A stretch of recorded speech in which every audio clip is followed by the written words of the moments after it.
Assalamu alaikum. It's really a pleasure to share in Endo-ISMA, and thanks for the kind invitation of Professor Ihab Salim.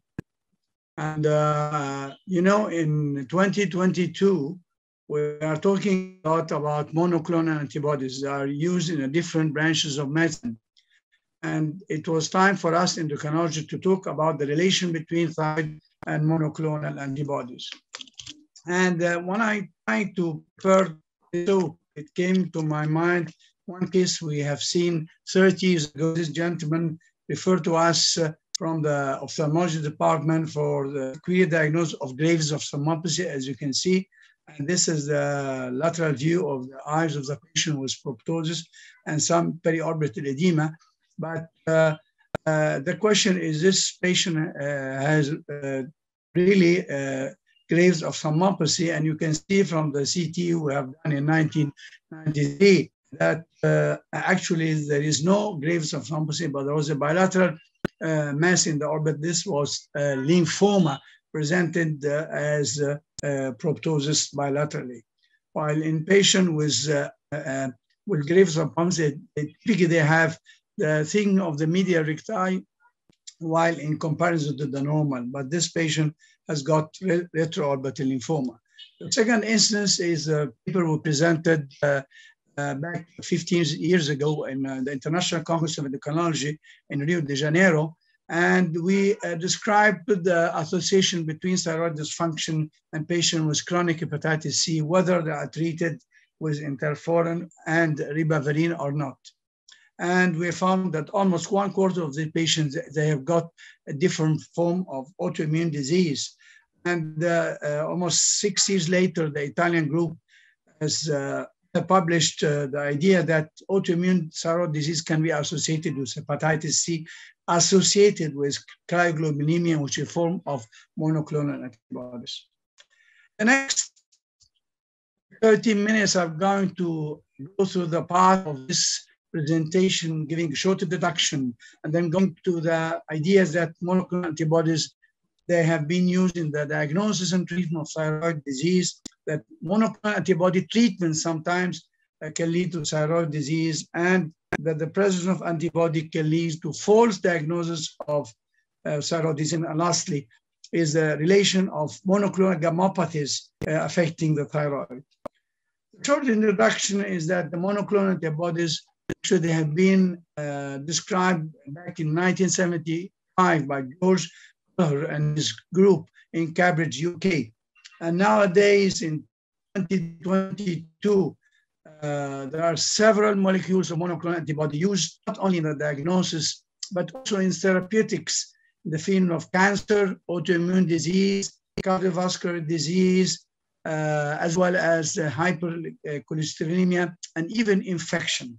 So we have to remember the monoclonal antibodies, now they are commonly used these days. The second point is that monoclonal antibodies, they can be used in the diagnosis of thyroid disease, like the famous association of Hashimoto's thyroiditis with monoclonal antithyroglobulin antibody, and also that the TSH receptor antibody, the novel third generation monoclonal antibody, have been used also for the diagnosis, as you remember, in patients with Graves' disease and this stage. The second point is that treatment of thyroid disease, particularly thyroid eye disease. As you see, this recently introduced drug that Prof, which is monoclonal antibodies against insulin growth factor receptor. And you can see this has been very, very useful in improvement in the orbital pain, eyelid swelling and erythema, as well as conjunctival redness in patients with thyroid eye disease. Thirdly, that monoclonal antibody treatment, whether the treatment of autoimmune or disease or infection or cancer, can lead to thyroid disease. I am quoting this paper. It's not the only paper, but there are hundreds and thousands of paper relating the different monoclonal antibodies, like the alimtuzumab treated for multiple sclerosis. And mind you that any drug ending with MAP, this is a monoclonal antibody, of course. So this publication is considered that the high incidence, almost 1/3 of the patient treated with lemzotumab that got a high incidence of thyroid dysfunction, and the mechanism, of course, is by autoimmunity, and it can lead to Graves' disease, thyroiditis, subclinical thyrotoxicosis, or even hypothyroidism. And some of the patients, they do have the thyroid disease with no symptoms, and you treat this patient. Of course, you try to stop the drug if possible. If not, you have to treat with different medications. Sometimes in severe uncontrolled hyperthyroidism, you can give the antithyroid drugs, radioiodine treatment, or even surgery. The first problem is that sometimes monoclonal gammopathy can be associated with false thyroid diagnosis. I'm quoting this interesting publication about a 54-year-old lady presented with fatigue, and the lab showed a normal TSH, normal T4, free T4 is within normal, while a T3 is very, very high. And of course, this false measurement is due to certain basic lab work. If you are interested in revising the methods we are using to measure the different hormones, we've got the different types of immunoassay, like the two-sites immunoassay or the competitive immunoassays. We are using what we call antibody against the analyte. Analyte means the substance we are using, we are measuring. So if there are different heterophilic antibody, they can give to false high and sometimes false low measurement of thyroid hormone. So we have to remember this point, very, very important. Last but not least, is that monoclonal gammopathy, or diseases associated with abnormal monoclonal antibody, can affect the thyroid. I will start with the multiple myeloma, which is a famous clonal malignancy of plasma cells, which is characterized by overproduction of monoclonal antibodies. And the multiple myeloma can be associated with autoimmune disease like thyroid autoimmune disease. Secondly, the lenalidomide, which has been used for the treatment of multiple myeloma nowadays, increases the risk of autoimmune thyroid disease. Thirdly, sometimes multiple myeloma, when it is extramedullary, or what we call the plasmacytoma, can be presenting like a mass, can present like a thyroid swelling. And this plasmacytoma sometimes can be solitary, even without bone marrow affection. And it occurs in about 12% of primary cases of multiple myeloma. First important relation of multiple myeloma to thyroid is that chronic lymphocytic thyroiditis, the so-called Hashimoto thyroiditis, can predispose to multiple myeloma. And these are a couple of papers. This is the first one, and this is the second one, discussing this association that the autoimmune thyroid disease can be linked to increased incidence of multiple myeloma. You have to remember that very well. Second important monoclonal gammopathy is the primary amyloidosis. And primary amyloidosis can mimic the Graves of thalammopathy. And this is one of the patient published by Einstein in 2016.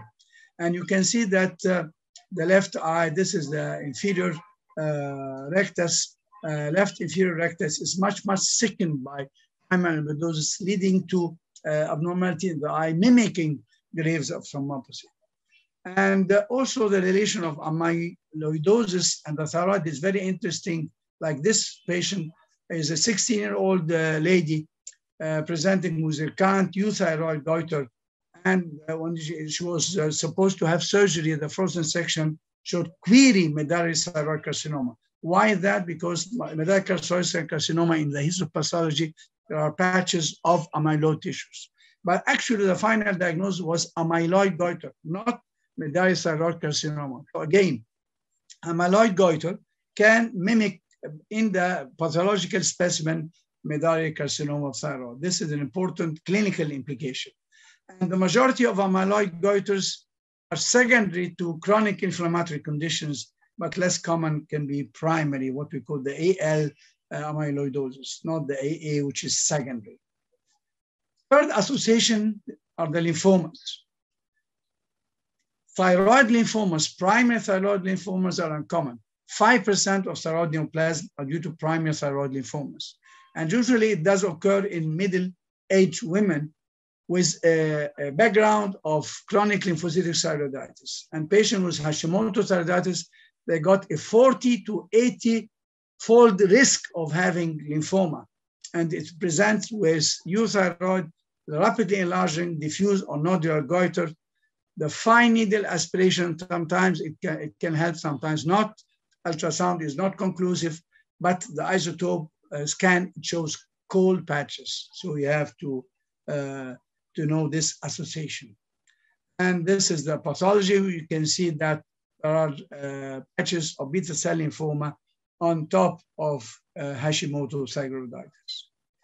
The last association between monoclonal gammopathy and thyroid is the rare association of monoclonal gammopathy and thyroid cancer. Like this paper presented in 2010, there was a case report of a patient with monoclonal gammopathy associated with papillary thyroid carcinoma. Not only that, but another patient with one-strom macroglobulinemia, which is a form of monoclonal gammopathy, was associated with medullary thyroid carcinoma. So, dear colleagues, ladies and gentlemen, at the end of my short presentation, I was trying to make a brainstorming of the association of the monoclonal antibodies, which is rather very commonly used terms in 2022, whether in the diagnosis and treatment of different disease, and have shown you that the monoclonal antibodies are used for the diagnosis of thyroid disease, namely the Graves and the Hashimoto. They are used in treatment of thyroid eye disease like the teprotumumab. The monoclonal antibody used for treatment of different conditions, whether tumors, infections, or autoimmune disorders, or cardiovascular disorders, or even dyslipidemia. All this monoclonal antibody can be associated with thyroid disease, whether in the form of Graves or thyroiditis or hypothyroidism. Fourthly, that the presence of monoclonal gammopathy releasing antibodies can affect the assay and can lead to false thyroid hormone measurement. Last but not least, is that the monoclonal gammopathies, like, as I mentioned, lymphomas, amyloidosis, and as well the condition of multiple myeloma, all this condition can lead to affection of the thyroid and sometimes the rare association with thyroid carcinoma with autoimmune disorders. And I'm really happy to share in the ISMA conference, and thanks to the effort of the organizing committee and to the effort of Professor Ihab Salim. And thank you very much for your patience with me. And I'll be happy to answer any question. Unfortunately, I couldn't be there with you physically, but maybe next year, inshallah, we'll be sharing together. Thank you very much.